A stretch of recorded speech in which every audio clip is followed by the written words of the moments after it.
நீதியை நிலைநாட்டிய சிலம்பு. நான் தான் நான் தான் மன்னர். நான் தான் ராணி.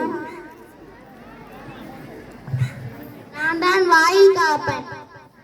நாங்கள் தான் பணிப்பெண்கள்.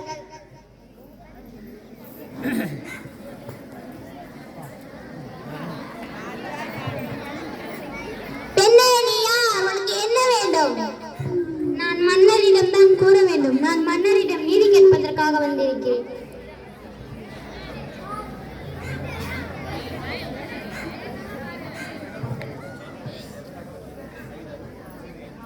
வாழிய மன்னா வாழி, பாண்டிய மன்னா வாழி.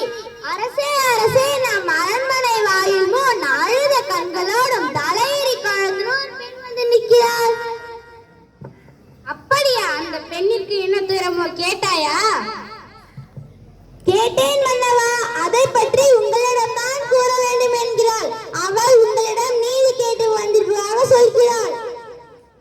நீதி கேட்டு வந்திருக்கிறாளா?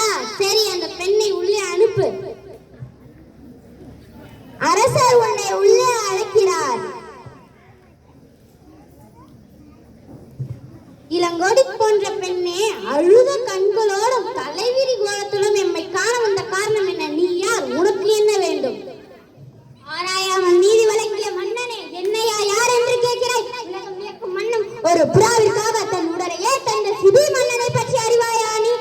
போற்றும் பசுவை மக்கள் தெய்வமாக வணங்க அதன் கன்றை தேர்களிட்டுக் கொண்ட தன் மகனை அதே தேர்களிட்டுக் கொண்ட மனுநீதி சோழனை பற்றியும் நீ அறிவாயா?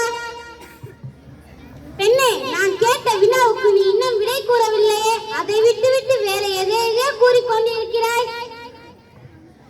இழப்பின் அருமை தெரியாத மன்னனே, என் நிலை அறியாமதானே இப்படியெல்லாம் பேசிக் கொண்டிருக்கிறாய். இதுவரை நான் கூறிக்கொண்டிருந்த பெருமை மிக்க சோழ மன்னர்கள் வாழ்ந்த பூம்புகார் நகரமே அவ்வூரில் புகழ் மிக்க மாசாத்துவான் என்பவனின் மகனாகிய கோவலனின் மனைவி நான். ஓ, இப்போது புரிகிறது. அந்த கோவலனின் மனைவியா நீ? போதுமன்னா, என் கணவனை நிகழ்வதற்கு உனக்கு என்ன தகுதி இருக்கிறது? ஊர்வினை பயனில்லாதவனுக்கு வந்து என் காசில் மிதிக்க வந்த என் கணவனை அநியாயமாக கொண்டு விட்டாயே, நீ செய்த தகுமா?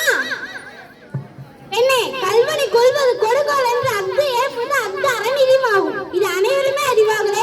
உனக்கு தெரியாதா என்ன? அறநீதி தவறிய மன்னனையே தவறளித்து விட்டால் தண்டுக்கும் தகுதி மன்னருக்குரியது என்று நானும் அறிவேன். ஆனால் நீ கூறுவது போல என் கணவன் கல்வன் அல்ல. அவன் நிலம் இருந்த சிலம்பு அரசிற்குரிய சிலம்பு, அதன் இணை சிலம்பு இதோ என்னிடம் தான் உள்ளது. என் காசிலம்பு பரம் மாணிக்க கற்களால் ஆனது. பெண்ணே, நீ சொல்வது உண்மைதானா? உண்மையாயின் அரசிற்குரிய சிலம்பு பரம் முத்து கற்களால் ஆனது. ஆன்றோர் நீன இந்த அவைதானிலே அனைவருக்குமே உண்மையை உணர்த்துகிறது. யார் அங்கே? கோலம் கைப்பற்றிய சிலம்பை நீ கொண்டு வா. பெண்ணே, இதோ கைப்பற்றிய சிலம்பு.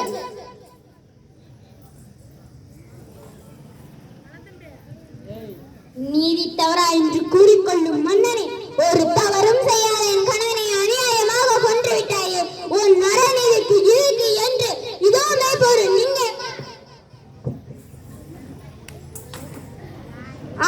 தவறளித்து விட்டேனே. பிறர் சொல் கேட்டு பெருபிழை செய்தேனே. யானோ அரசன், யானே கல்வன். இதுவரை என் குலத்தில் எவரும் செய்யாத பழிச்சொலுக்கு ஆளாகியிருக்கிறேன். இனிமேல் நான் உயிரோடு இருந்தால் தகுமா? இனிமேல் எனக்கு வெங்கோற்ற குடை எதற்கு? செங்கோல் தான் எதற்கு? இன்றோடு என் வாழ்நாள் முடிவதாக. ஐயோ மன்னா,